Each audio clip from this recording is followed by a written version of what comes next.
চলে না। ও ভাই পাগল ছাড়া দুনিয়া চলে না। খোদার নামে পাগল হইয়া মরি আমি আজমের দিয়ারে। এত করে ডাকলাম তারে, এত করে ডাকলাম তারে, তবু দেখা পাইলাম না। পাগল ছাড়া দুনিয়া চলে না। নমস্কার, ওয়েলকাম টু ফিল্ড গসিপ। আজকে আমাদের সঙ্গে রয়েছে বাউল বিটসের টিম। এটা একটা বাউল গান, বেশ কিছু বাউল গান রয়েছে। তো বাউল গানকে তারা নতুনভাবে তারা উপস্থাপনা করছেন। তো আমাদের সঙ্গে সেই টিমেরই বেশ কয়েকজন রয়েছেন। তো তাদের সাথেই কথা বলে নেবো যে তাদের এই ভাবনাটা প্রসঙ্গে।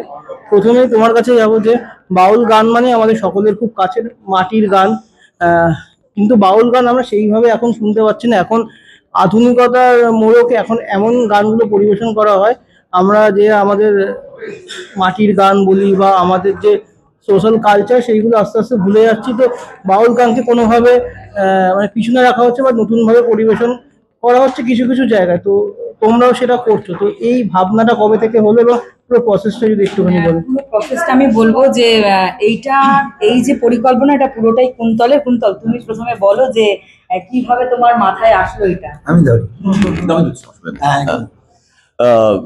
মানে 1 বছর ধরে, লাস্ট ইয়ার ধরে, মানে এই ফোক মিউজিক নিয়ে করার কিছু কাজ ভাবছিলাম। তো বাড়িতে বসে ফ্রি টাইমে গান শুনছি। তো লালন ফকিরের গান প্রচন্ড পছন্দ হয় আবার। তো সেই গানটা অ্যারেঞ্জ করতে থাকি, ওখান থেকে ইউটিউবে ভয়েসটা আমি অ্যারেঞ্জ করতে থাকি। তো অ্যারেঞ্জ করে গানটা বন্ধুদের শোনাই, তাদের প্রচন্ড ভালো লাগে। তো এবার তখন আমি ভাবতে থাকি যে কাকে দিয়ে করা যায়, কিভাবে কাজটা করতে পারি। তখন দেবাঙ্গন আমাকে বলে প্রিয়ঙ্কা দিকে, প্রিয়ঙ্কা দিকে বলে এত ভালো গান। হ্যাঁ, এটাই মাথায় আসেনি। তো ঘরের লোকের তাকে তো তারপর আমি একদিন দাদাকে বললাম আর প্রিয়ঙ্কা বললাম যে একদিন আসো, মিট করি, আমরা একটা স্টুডিওতে মিট করি। তো আমরা একটা স্টুডিওতে মিট করি, তারপর আমার 2টো কম্পোজিশন শোনাই। তো ওনাদের প্রচন্ড ভালো লাগে। তারপর বলি এই প্রজেক্টটা নিয়ে এগোতে বললেন তারা। তো আমরা এই অ্যালবাম বাউল বিটস অ্যালবামে আমরা 5খানা গান দিয়েছি।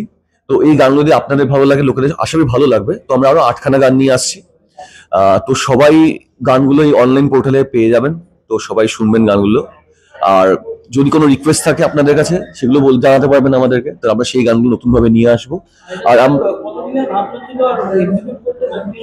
এই ভাবনাটা ছিল আমার 5 মাসে, বাট দেখা হয়ে যাওয়ার পর আমরা 1 মাসে প্রজেক্টটা পুরো নামিয়ে দিই।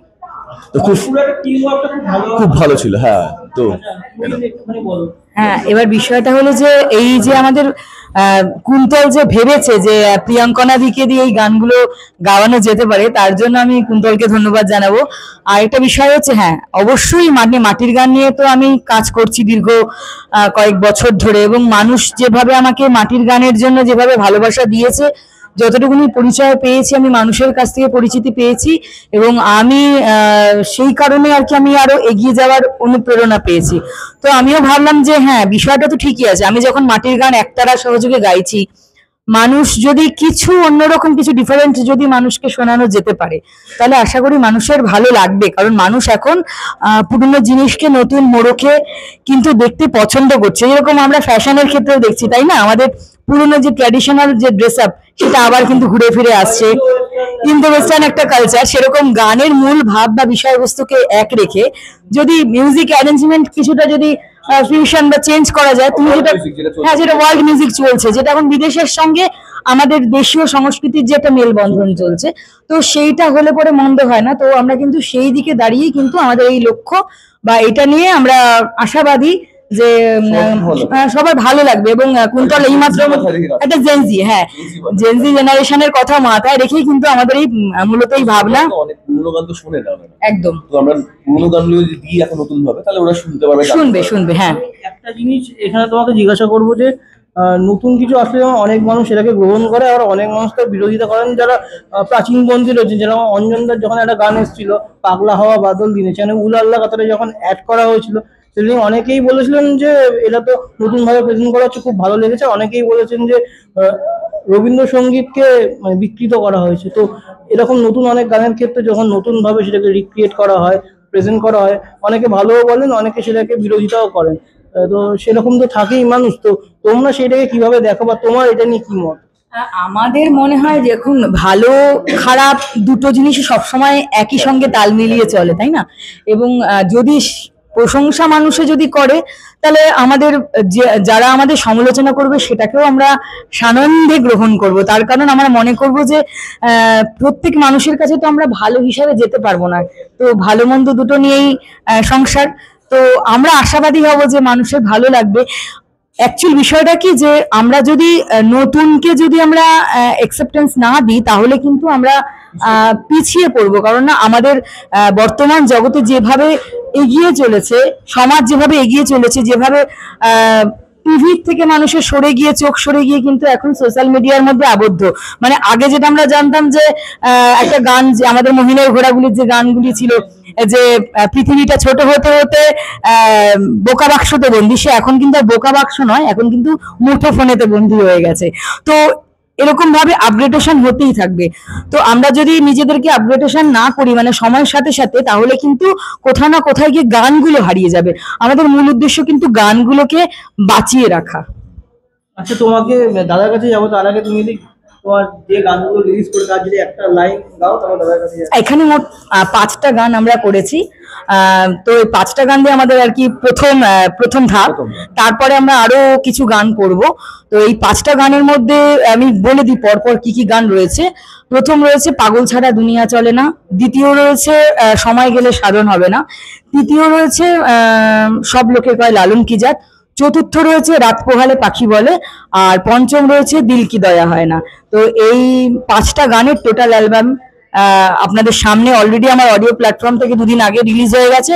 আর আজকে আমরা ইউটিউব ভিডিও একটা পাগল ছাড়া দুনিয়া চলে না, সেই গানটা আজকে আমার ইউটিউব চ্যানেল থেকে, আমার ইউটিউব চ্যানেলের নাম প্রিয়াঙ্কনা শিলাদিত্য, আজকে ওই চ্যানেল থেকে কিন্তু এই গানটা অলরেডি রিলিজ হয়ে গেছে। তো এই পাগলের গান তাহলে গাই, কারণ আমরা তো জানি মূলত পাগল তো লাগবেই। কারণ যেটা বলেছেন এখানে কবি, যেটা কথায় বলেছেন যে পাগল ছাড়া দুনিয়াই চলবে না। তুই পাগল তোর মন পাগল, তুই পাগল তোর মন পাগল, পাগল পাগল করিস না, পাগল ছাড়া দুনিয়া চলে না। ও ভাই পাগল ছাড়া দুনিয়া চলে না। দাদার কাছে আসবো, যে যে কোনো গান হোক, সিনেমা হোক বা যে কোনো ক্রিয়েশন, সেটা যখন মানুষের কাছে পৌঁছে দিতে হয় সেটা তো বিভিন্ন মাধ্যমে পৌঁছানো হয়। তো সেক্ষেত্রে একটা ব্যবসায়িক দিকটাও মাথায় রাখতে হয়। এটা ইউটিউবে রিলিজ করা হোক বা অনলাইন অন্যান্য প্ল্যাটফর্মে রিলিজ করা হোক, তো এইটা রিলিজ করার ক্ষেত্রে সেই দিকগুলো কিভাবে মাথায় রেখেছিলেন, বা সেগুলো প্রমোশনাল দিক দিয়ে, এখন যেহেতু প্রমোশনটা খুব গুরুত্বপূর্ণ, এখন শুধু গান বানালেই হলো না, গানের রিলসও বিভিন্নভাবে আপলোড করতে, যাতে মানুষের কাছে আরো ভালোভাবে পৌঁছে যাওয়া যায় এবং অনেক মানুষ সেটাতে তার সঙ্গে যুক্ত হন। তো সেটা নিয়ে যদি একটুখানি বল। প্রথমত ব্যবসায়িক স্বার্থে বলছি, তো যখন কুন্তল আমাকে প্রস্তাব দিল, একটাই হলো এই গানটা যে ইউটিউবে ছাড়ছি সেটা নয়, এই ব্যান্ডটার নাম হচ্ছে বাউল বিটস। অর্থাৎ এই ব্যান্ডটাই আমরা আগের বছর এখানে বসে রয়েছি কলকাতায়, আগের বছর আমরা কিন্তু ইউএসএ থাকবো। অর্থাৎ মানে ব্যাপারটা হচ্ছে আমরা ব্যান্ড তৈরি করলাম, যে ব্যান্ডটা আমি প্রিয়াঙ্কনার মাধ্যমে, যে ব্যান্ডটাকে আমরা অল্পর মধ্য দিয়ে বিস্তার লাভ করতে চাই। কারণ হচ্ছে আমাদের কানটা আছে না, কান দিয়ে কিন্তু মানুষ দেখছে, এখন চোখ দিয়ে দেখছে না, কোথা দিয়ে দেখছে, কান দিয়ে। তো আমরা যখন গানটা শুনি তখন কিন্তু আমাদের হাত পা নাচে। তো পুরোনো গানটা যখন শুনবো নতুন আদলে, তখন কিন্তু আমাদের হাত পা নাচবে। তো ওই নাচার জন্যই মানুষ যেন নাচবে, আর পুজো আসছে, ভাসান আসছে, পাগল হয়ে যাবে মানুষ, আর এই গানগুলোই চলবে। তো এই কারণে ব্যবসায়িক বুদ্ধিতেই এই গানটা আমরা কিন্তু এইটায় আমি রাজি হলাম, যে এইটায় টাকা পয়সা খরচা করলে কিছু না কিছু হবে। আচ্ছা, একটা জিনিস একটু মজার জিনিস জিজ্ঞাসা করে, সেটা হচ্ছে তোমরা এখন রিলিজ না করে তো বিশ্বকর্মা পুজোতেও রিলিজ করতে পারো, তাহলে তো গানটার আরো মানে মাহাত্ম্যটা বাড়তো। না, অ্যাকচুয়াল বিশ্বকর্মাতে তো শীর্ষে হয়ে আমার কি ওইসব গান চলে, ঠিক আছে, একদম। ব্যাপারটা হচ্ছে না, এখানে মজা পেয়ে গেছে, এতক্ষণ মানে গানের মধ্যে ছিল, এখন শিল্পী অর্থের মধ্যে চলে আসছে। তো অর্থবহ কাজ করলে আমরা জানি যে কোনো সময় বিশ্বকর্মা পুজো হোক, মহালয় হোক, বা পুজোর আগে হোক, বা কালী পুজোর আগে হোক, যে কোনো সময় যে কোনো একটা প্রডিউসারের কাজ হলো যে কোনো সময় যে কোনো বিষয়কে মার্কেটে ফেলে দেওয়া।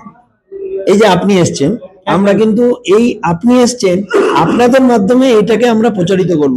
আপনার চ্যানেলটার নাম কি? Field gossip. ফিল্ড গসিপ, অর্থাৎ গসিপ। এবার গানটা কি পাগল, তাই সব মিলে মিলে খিচুড়ি হয়ে যাবে। এবং এটা ভাসানের গান হিসাবে মানুষ ব্যবহার করবে। আপনি দেখবেন পুজো মণ্ডপে আপনাদের মাধ্যমে যেন গানটা ব্যবহৃত হয়। একদমই। আচ্ছা, তুমি কি বলছিলে? আমি বলছিলাম যে এটাই, হ্যাঁ অবশ্যই।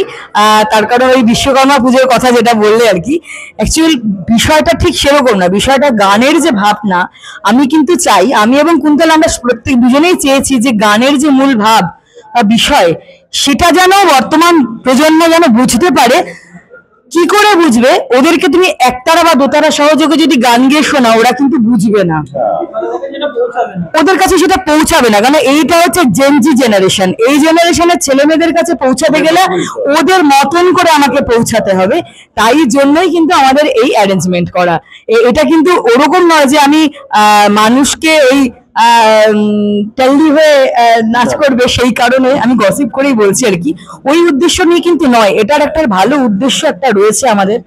এটা আমি প্রিয়ঙ্কনাকে খণ্ডন করলাম। ধরেন কেউ মদ্যপ অবস্থায় গানটা শুনছে, সে তো সেই সময় সেইভাবে সে ফিলিং করবে। জেনজি যখন শুনবে, কলেজে বসে শুনছে, তো সেই সময় তো ফিলিং হবে। তো প্রত্যেকটা সময়ের জন্য এই গানটা, এবং মদ্যপ অবস্থা থেকে শুরু করে ক্যাফেতে বসে করছে।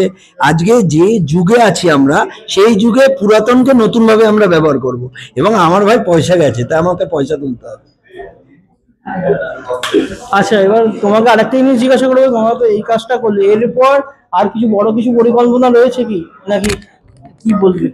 প্রথমত কুন্তলের সঙ্গে আমার পরিচয়, আমাদের একটা সিনেমার প্রোডাকশন হাউস তৈরি হয়েছে, প্রিয়ঙ্কনা এন্ড বিশ্বজিৎ মোশন পিকচার। সেখানে কুন্তল আমাদের একটি গানের র্যাপ সং আছে, সেখানে ইপিআর গান করেছে। আমাদের কাস্টিংটাও ভালো আছে, রূপম ইসলাম আছে, রূপম ইসলাম গান করেছে, মিউজিক ডিরেক্টর দেবজ্যোতি মিশ্র, এবং আমাদের কাস্টিং যে করেছে রজতপ দত্ত, দেবাশিস, যে মেন চরিত্রে এখনো পর্যন্ত প্রত্যেকটা সিনেমায় আছে, কিন্তু কোনো ডিরেক্টর বা প্রডিউসার মেন চরিত্রে আনার ক্ষমতা দেখায়নি। আমরা দেখেছি দেবাশিসকে, আপনারা দেখবেন মেন চরিত্রে ওয়েব সিরিজের পর, মন্দারের ওয়েব সিরিজের পর দেবাশিসকে আমরা নিয়ে আসছি বাল্মীকিতে। এবং এই কারণেই, এবং শেষ তার সঙ্গে রূপম ইসলাম তো গান করেছে, তার সঙ্গে আমি প্রিয়ঙ্কনাকেও ওই সিনেমায় গান করাচ্ছি, অর্থাৎ প্লেব্যাক সিঙ্গার হিসাবে আসছে। এইদিকে বাউল বিটস হিসাবে একটা ইভেন্ট ম্যানেজমেন্টের সঙ্গে কথা বলে আমরা ইউএসএ যাওয়ার চেষ্টা করছি। এটাই হলো আমাদের মূল টার্গেট। আচ্ছা, তোমরা তো এই যে গানটা তো রিলিজ করলো, এবার যেহেতু সামনে পুজো আসছে, পুজোতে অনেকেরই প্ল্যান থাকে কি বিভিন্ন পুজো মণ্ডপে গিয়ে বা সেখানে কোনো লাইভ ইভেন্ট করার, যেহেতু আরো মানুষের কাছে সেটাতে পৌঁছে দেওয়া যায়, তো সেরকম কি কোনো পরিকল্পনা রয়েছে? এইটা অবশ্যই রয়েছে, এর সম্বন্ধে কুন্তল বলবে, কারণ অলরেডি গানগুলো কিন্তু আমাদের কোথায় কোথায় বাজছে, কুন্তল একটু বলবে। গানগুলো অলরেডি রিলিজ হওয়ার পর মানে শিলিগুড়িতে প্রচন্ড ভালো করে বাজছে, ওখানে শিলিগুড়ি বন্ধুরা ওখানে বলেছে, বন্ধুরা ভীষণভাবে ওখানকার উত্তরবঙ্গের ওখানকার। মানুষজনের তো কাছে আমার যেমন একটা ইউএসএ প্রচুর ফ্রেন্ড আছে, ইউএস ইউকে ইটালিতে ফ্রেন্ড আছে, তো ওরাও চালিয়েছে, ওখানে নিশ্চয়ই ভিডিওগুলো পেয়ে যাবো এর মধ্যে, মানে সব জায়গায় চলছে। তো সবারই দেখুন, ওরা তো ল্যাঙ্গুয়েজটা বোঝে না, বাট ওরা মিউজিক্যালি বা সুরের সাথে কানেক্ট করে যাচ্ছে। একদম একদম। আচ্ছা, আমরা শেষ করব। শেষ করার আগে যদি আরো কোনো একটা গান দিয়ে দর্শকদের একটা পুজোর শুভেচ্ছা তোমরা জানিয়ে দাও। হ্যাঁ, আমি এই অ্যালবামের থেকেই গান গাইছি তাহলে। তো এই অ্যালবামের গানের মধ্যে আরেকটি গান, যেটা সময় গেলে সাধন হবে না। এই যে আমরা এখানে বসে রয়েছি, এটা কিন্তু সময়ের জন্যই, সময়ের গুরুত্বকে বুঝে। তো এই সময় যদি চলে যায়, তাহলে কিন্তু আমরা কিন্তু আর এই সময়টাকে ফিরে পাবো না, আমাদের কাজটাও কিন্তু বাধা পড়ে যাবে। তো সময় গেলে সাধন হবে না, ওরে দিন থাকিতে দিনের সাধন কেন জানেন না, সময় গেলে সাধন হবে না, ওরে সময় গেলে সাধন হবে না। অনেক ধন্যবাদ, এবং তোমাদের পুজো খুব ভালো কাটুক, এবং তোমাদের এই যে গান রিলিজ করেছে এবং আরো যে কাজগুলো আছে সেটাও খুব ভালো হোক, এবং অনেক মানুষের কাছে পৌঁছে যাক। এবং তোমরা যে ছবির কাজও করছো, সেই ছবিগুলো যাতে আরো মানুষের কাছে পৌঁছে যায়, এবং যাতে আরো বড় বড় নাম তোমাদের ছবির সঙ্গে যুক্ত হতে পারে, সেটাও আমরা চাইবো। আমাদের ফিল গসিপের তরফ থেকে তোমাদের অনেক শুভেচ্ছা এবং হ্যাপি পূজা। অ্যাডভান্স তো বলবো না, পুজো তো পড়েই গেছে, তো হ্যাপি পূজা। Thank you.